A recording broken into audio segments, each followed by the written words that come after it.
Hello, this is John Matthews here, speaking to you from the depths of sunny Oxfordshire. I'd very much looked forward to seeing and meeting some of you up in Edinburgh, but as that's not now possible, I hope that you'll enjoy or find interesting this little trip down memory lane in place of actually being there. In December of last year, my wife Kathleen bought me a copy of a CD. It was called Chanctonbury Rings by Justin Hopper and Sharon Krause and was described as a musical soundscape evoking the power of place. I sat down to listen with some trepidation, knowing it would bring back memories I had not thought about for many years. It did. I was transported back almost 50 years to a time when, as a 19-year-old, I experienced a journey which set me on the road to where I am now. When I was asked to speak at this conference, I took the decision to say something about these things in public for the first time. It seemed the right time to do so, if only because it might be of interest to some, if not all of those present, and because I felt, having reached a good age, it was right to leave behind something of my journey. At that time I knew nothing about the events to come, but now it seems even more appropriate in some way to say what I'm going to say and to describe what I'm going to describe. I chose to tell the central part of this account as though I was observing it from outside, which so many years on is exactly how I remember it. These things happened, it now seems, to another person, yet I recall them all as clearly as if they happened yesterday. I'm not even sure how much of it will seem real to you, but in the end it's up to everyone to decide for themselves what they think. I offer it here as a chapter in a life spent very much in the service of the gods, which might never have happened if I had not taken a fateful bicycle ride in 1967. But before I talk about that, I just want to put some of this in context, because it's about belonging and joining to a group that in modern terms would be called traditional. And of all the different kinds of craft, the term for all Wiccans that I grew up with, and which I hope is still politically correct, traditional is the hardest to substantiate, the least clearly defined, the most intractable of understanding.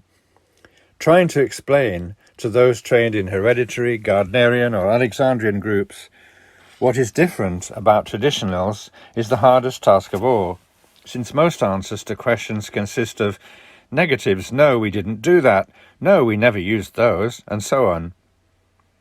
In part, this stems from a totally different outlet, intent and purpose.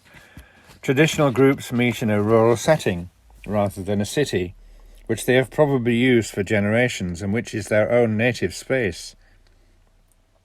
Their members are drawn from local rural communities, with occasional exceptions, and they are concerned with the seasons, with the right relationship of mankind to the earth. They are not interested in power, either personal or general, nor do they work needlessly or from habit.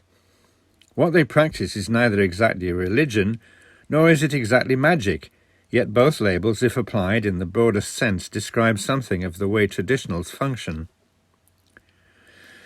Their observance of the seasons is as precise as their ancestors, whom they remember fondly as links in a chain stretching back into a distant past. They are thus, inasmuch as they are like anyone, closest to the hereditary families of wise people, who, like them, seem to have no roots but to gravitate to one particular place and lock into its energy centre. They themselves scorn labels, seeing what they do and are as so much a part of natural living that it needs no categorizing. Many are Christians who attend local church services and honour a God who is younger than theirs, but who nevertheless stands for many of the same principles. They seem nothing strange in this, being above all supremely adaptive and knowing that all gods are one God. Nor are they to be confused with the medieval idea of witches, burned in their hundreds by zealous Christians. Most of these, they well know, were harmless old women with nothing to fuel them but the horrific images conjured up every day in the local church. The traditionals were always there, following a path that is at least as old as the bones of the earth.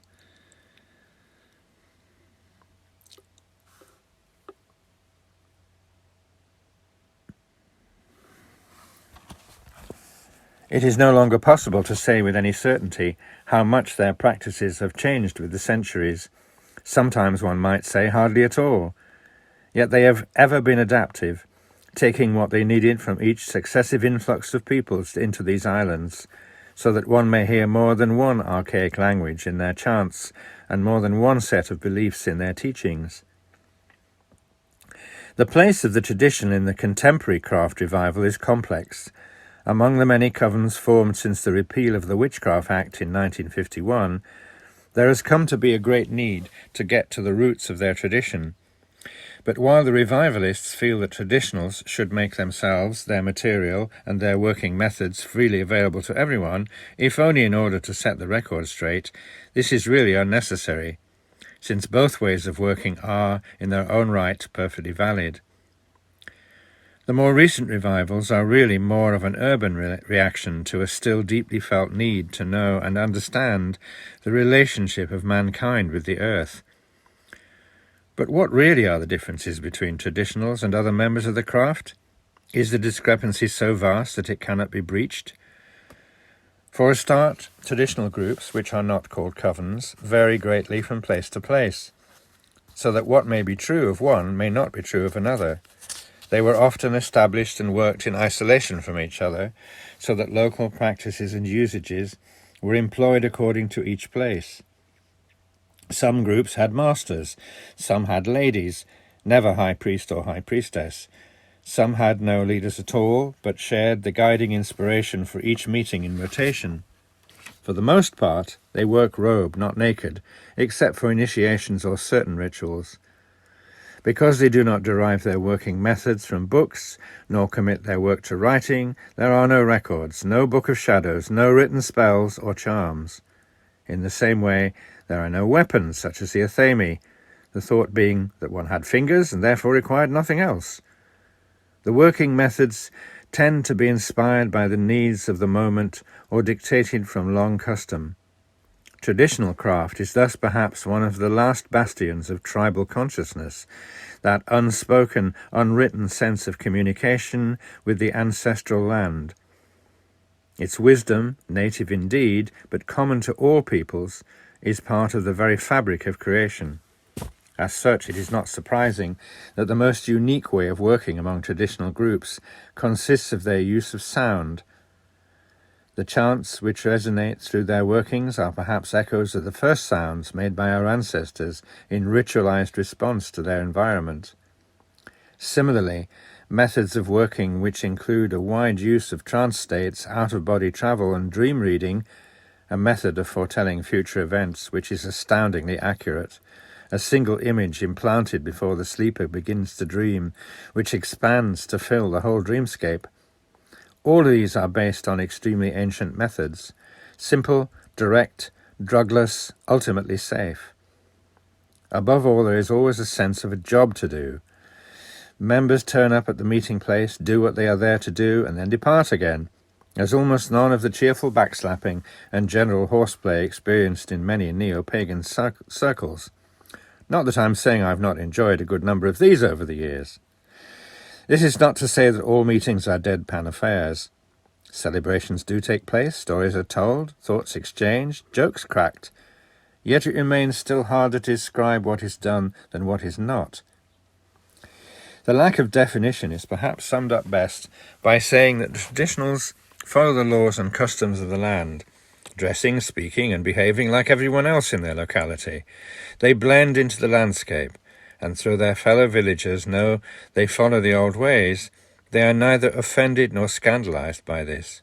It is considered as much like a public duty as jury service or sitting on the district council. All in all, there is nothing special about being a traditional. Witches of the revival may demand to know about glamorous rituals and strange antique practices, the only problem being there are none. It is not even a matter of being unwilling to share the old wisdom. The sheer impossibility of communicating a sense of belonging to the land and its subtle, ordinary rhythms creates its own barrier. Finally, and most importantly perhaps, there is really no need for dialogue between the revivalists and the traditionalists. Despite having almost no common words with which to do so, they are both still speaking the same language. The distance between the one and the other is sometimes great, but the unifying principles, in whatever form they take, are still the same. It is to a better understanding of this that the writing I've made here that follows is dedicated. More than this is difficult to say. What follows is an attempt to record the incommunicable in a manner that will be understood by all. It is also a deeply personal response to a network of images, dreams and memories stretching back over 50 years, and so recently revived by listening to the Chanctonbury Rings. Sometimes, indeed, the edges are blurred, but the essence of deep joy and primal energy experienced remains as clear now as then. The traditionals, who are unimpressed by such labels, remain because there has always been a need for them, a function for them to fulfill. If ever that need vanishes, they will quickly follow suit. When, if ever, that happens, the earth will be lessened in some way and made poorer by their going. So here is my attempt to remember what happened all those years ago, partly to me and partly to the boy who borrowed a bike and cycled out to a famous local landmark, famed for its Roman ruins and maybe older foundations beneath them. Most, I hope, is as accurate as I can make it. I kept few notes at the time, and have only seldom returned to the ring since then.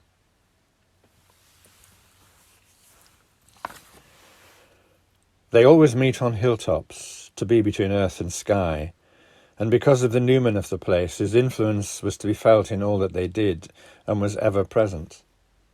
There was no sense of worship, simply of respect. Higher devotions were kept for the principles of earth and sky, usually referred to as she and he, or more often her and him, said not with disrespect but with a jerk of the head or a lifted hand in acknowledgement of the shaping powers. Meetings are regular, moving with the seasons. The changing moods of the land dictated the mood of the celebrations. To call them rites in the way that the word is used today would be wrong. There was, though, an underlying savagery about them, something itself born of the impervious earth, which knew nothing of the sufferings of humanity, but which yet knew everything, was mother to them all. Thus they always wore some scrap of green about them, in token that the mother keep her face fair, and this memory brought others that wearing the green might sometimes meant something else, but also the same thing. The green door was for the other world, the red door for paradise, and it was through the green door that he went over and over again to meet in a place that was part of a far greater landscape, where there was another vision of the hill itself. There they did many things to help the flow, to set the seasons in their places, to spin the wheel and turn the weaving until the pattern is complete. That was how he remembered it afterwards, the healing and the putting of things in their ritual place. For within their own universe they were supreme, kept to the laws that ruled there, tried never to offend those who shared it with them, who were, by definition, other. The red door was less often used, a more private entry point into another kind of other world. Here paradise was the home of the dweller's own soul, where he or she fought personal battles, won or lost, a place of honour or dishonour, a place of the gods. There were no hierarchies within the group, no higher or lower. Paradise through the red door was in nowhere superior, it simply was. There he saw and understood the meaning of his own visions, heard the song of the ineffable spheres, and joined with them in a song of his own devising.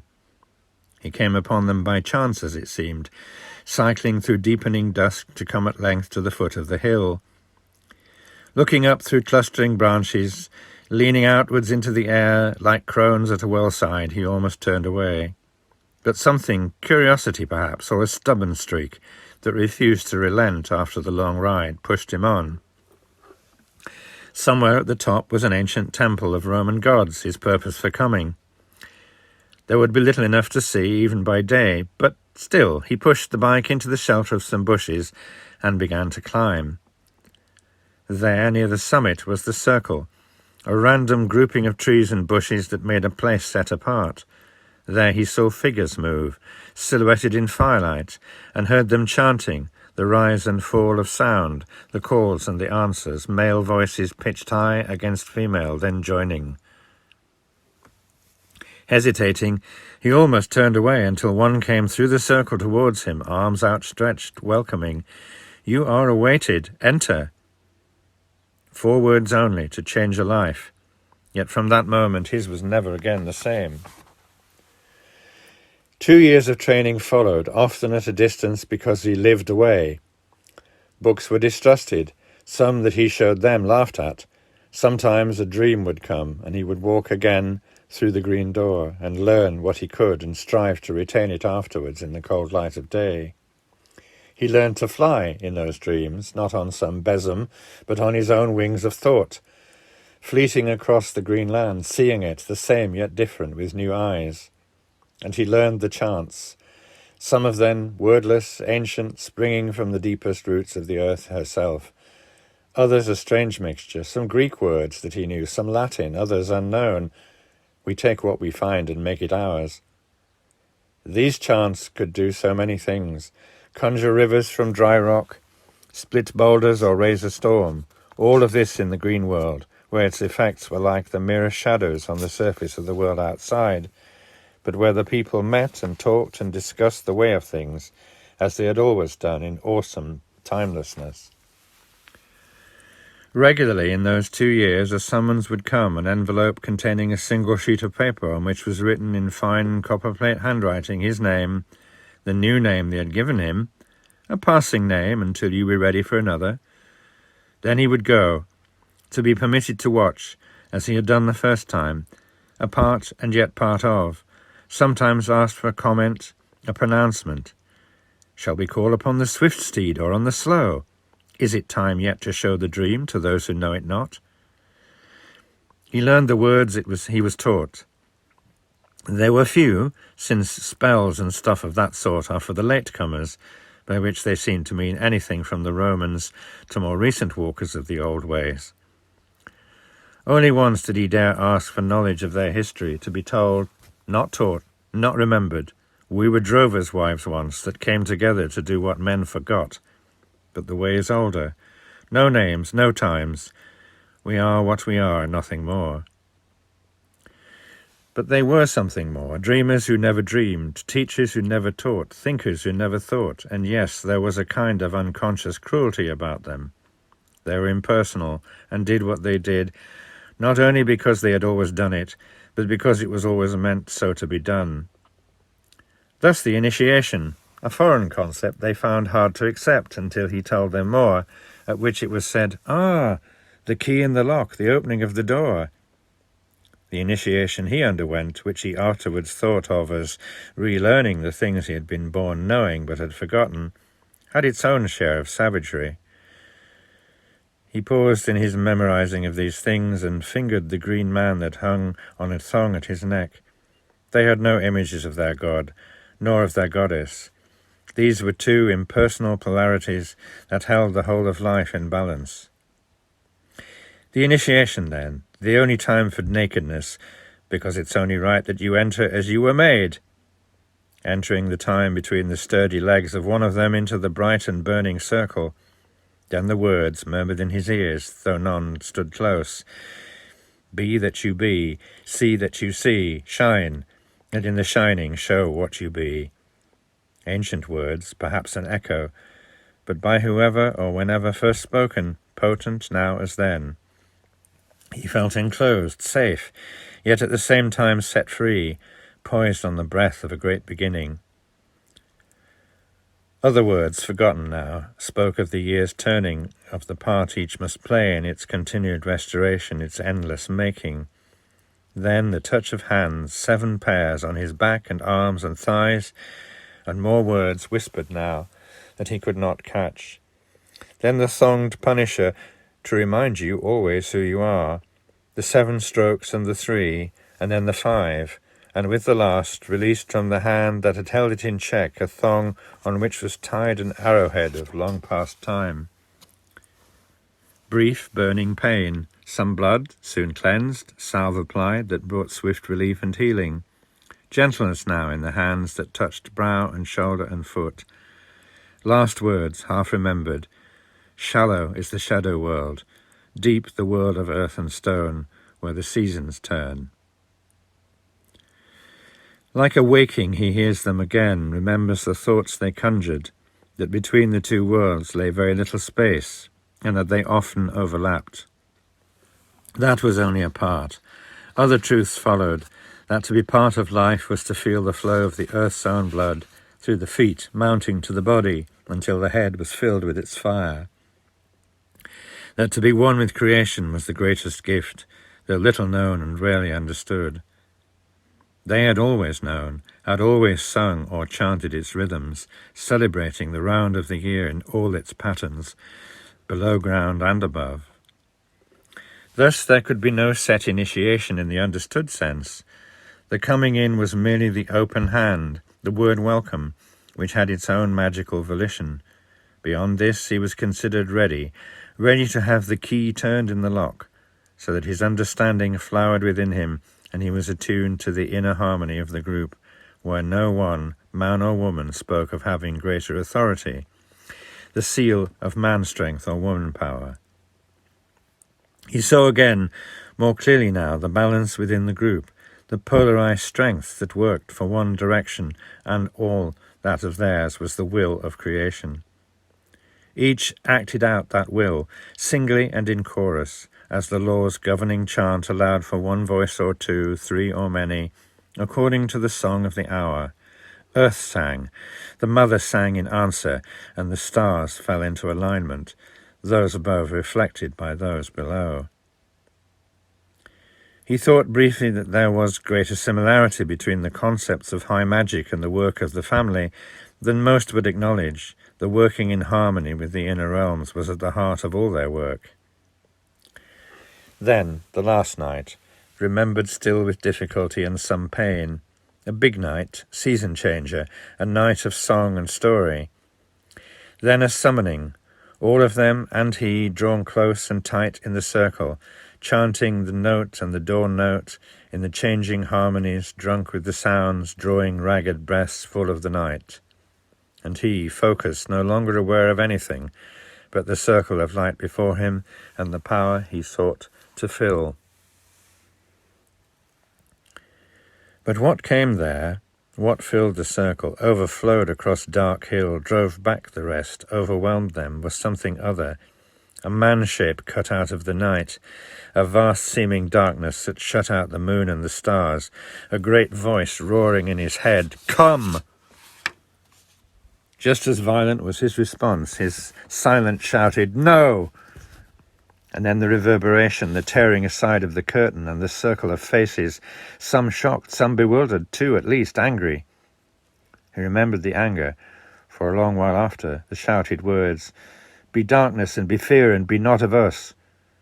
Long after, when he could think again of these things, could seek interpretation and meaning, he wondered at what had really happened.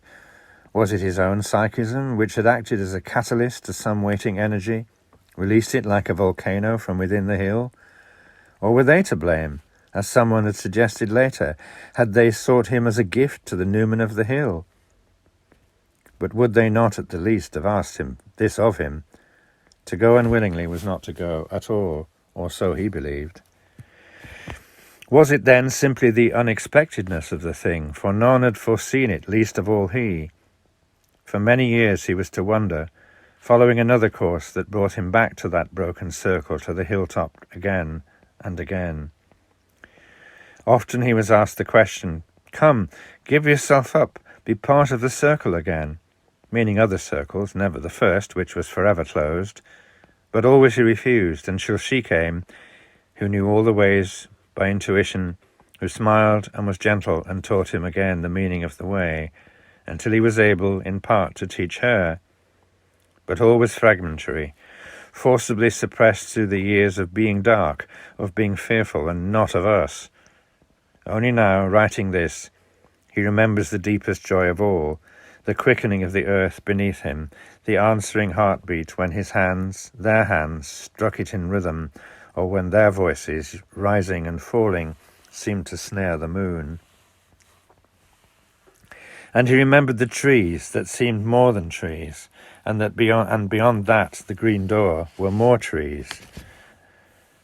But of all, he remembered the meetings on the inner hill, beneath a moon that was always full and yellow, where he saw and understood the blurring of many tracks into one, and saw that he and his were truly appointed guardians of the earth, to see that it always held true to them, and they to it. Right relationship with the living earth was their true calling, his also now.